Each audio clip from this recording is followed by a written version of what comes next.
On behalf of Murdoch University, I admit to the degree of Doctor of the University, honoris causa, Mrs. Mara West, and I now invite Mrs. West to deliver the occasional address.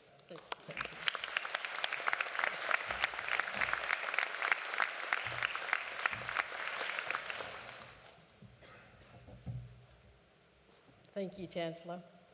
Thank you, Martin. You made me sound wonderful. I'd like to also thank Alton for his welcome to country. And I'd also like to recognise a special person in the audience. And I've forgotten her name. Sorry. Auntie Doris Hill. I've got it. She's one of our Nyunga elders. She is one of our Nyunga elders and is very valued in our community, and she also works very closely with me on some of the projects that I do. So I stand before you today as a proud Yamatji woman with ties to the Mulgara, Nunda and Ingara peoples. I'd like to acknowledge that we are meeting on the beautiful country of the Whadjuk Nyunga people, and I pay respects to elders both past and present. I'd like to acknowledge those who have gone before me and have paved the way for me, and those coming after me for whom I hope I will leave some great footprints. I'd like to acknowledge all the other Aboriginal people in the room, especially my three sons, Brett, Clinton and Lee.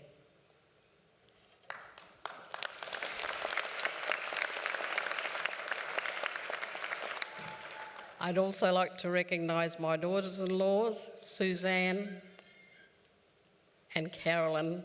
Sorry, I'm having a mind block at the moment. I'd also like to recognise my grandchildren, Samantha, Jasmine and Dalton. And I'd also like to pay my respects to my big sister, Joyce, who has flown all the way from Tom Price to join me here tonight. And also to my two very long-time friends, Felicity and Gloria. Thank you for coming and joining me tonight. I'd like to acknowledge the Chancellor, Vice-Chancellor, graduating students and families and friends. It's a great honour for me to be standing here this evening, and I stand here with mixed feelings as I remember what was, what is, and what could be. I was born on the banks of the Gascoyne River at a time when Aboriginal people were classified under the Flora and Fauna Act. My mother wasn't allowed into the local hospital due to the very fact that she was Aboriginal. I spent my early years as a barefoot Aboriginal kid, wearing hand-me-downs, living on the periphery of town where apartheid was live and well.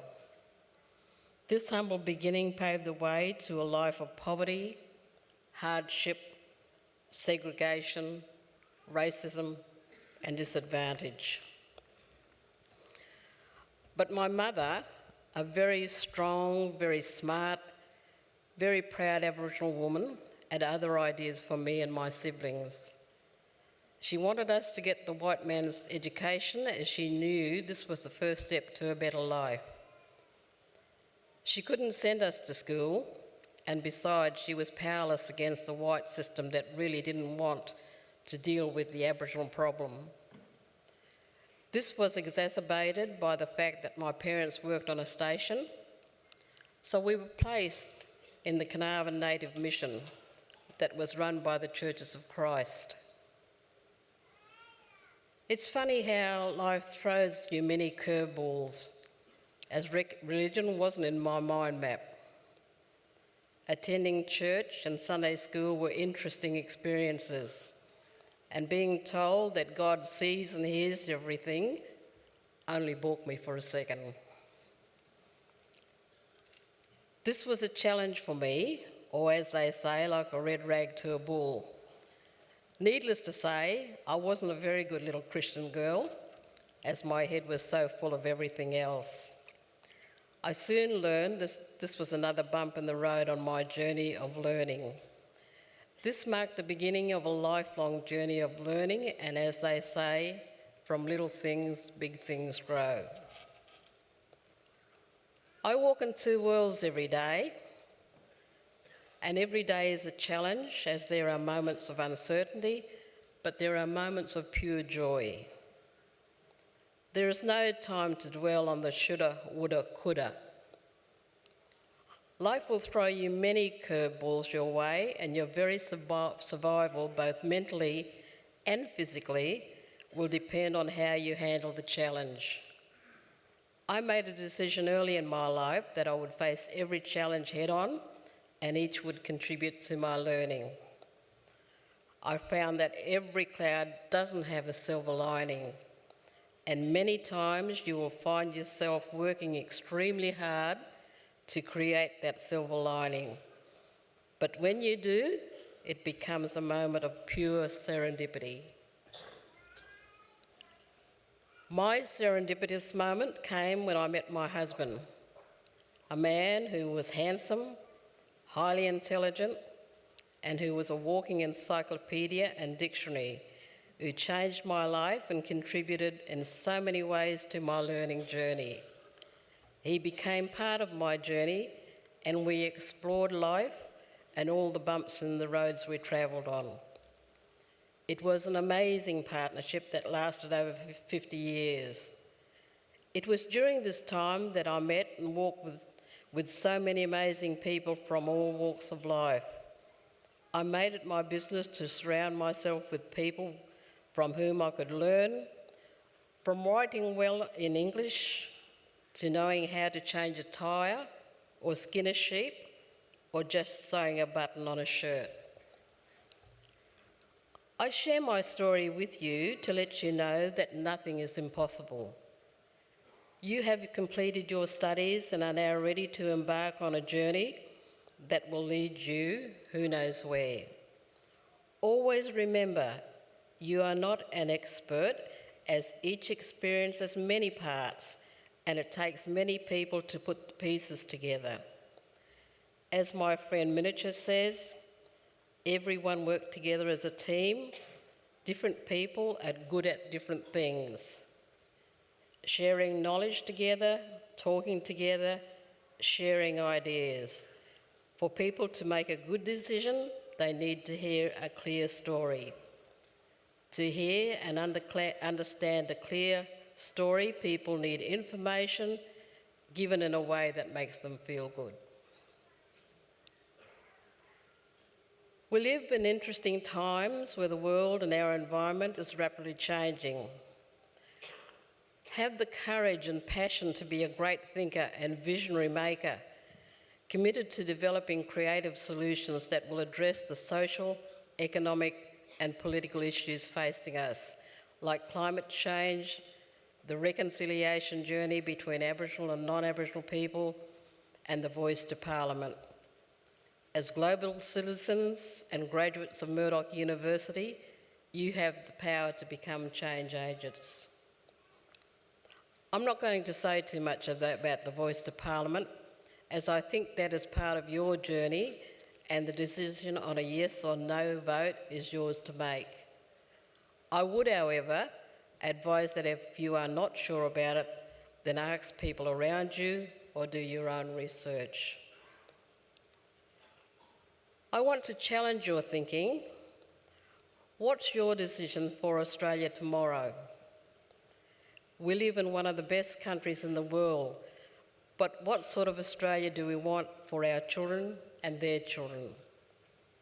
Climate change is affecting our communities now. Do we consider climate change in isolation from all the other issues? Or do we look at the whole story and work together to find solutions? Is it a united, inclusive society where everyone has a voice and is treated with respect and dignity that we want? And if it is, then what do we need to get there? The journey is going to be long and fraught with many challenges. Some will be like jumping small puddles, but others will be like jumping a tall building in a single bound. Are you up for the challenge? I suggest that you are, as graduates of Murdoch University, and the knowledge and skills that you have gained on your learning journey will be with you forever. Many of you will be working in areas that will challenge your thinking and your ideas. Always remember, be yourself and be proud of who you are. Think outside the square and be creative. Always face challenges head on and never give up. Surround yourself with great thinkers and visionaries. Carpe diem, or seize the day. Grab a hold of every opportunity that comes your way. Be patient, be flexible. Always take advice, but filter the good from the bad. Look after you and your mental health and well-being. And always remember, nothing is impossible. This is only a state of mind. I congratulate all the graduates. You should be proud of yourselves. You have done Murdoch proud, and you have done your families and friends proud.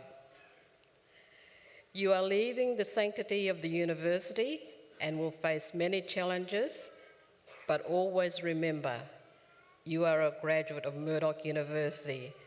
I feel very privileged to be here amongst so much talent, and I wish you well in your future endeavours. It is a great honour to be awarded an honorary doctorate by my alma mater, Murdoch University. Murdoch was part of my learning journey, and I was the fourth Aboriginal graduate from the university. I remembered my days at Murdoch with fondness, and I feel that I haven't left Murdoch, as the link is still there and grows stronger as I get older. I know there have been quite a few people who have suggested me for the award, and I thank them from the bottom of my heart, Martin amongst them. I also thank Murdoch University for having the foresight to honour me this way. This acknowledges my place in the world and the contributions I have made over the last 40 years, both in the Aboriginal and non-Aboriginal world. So let's walk together to create a better tomorrow for all Australians.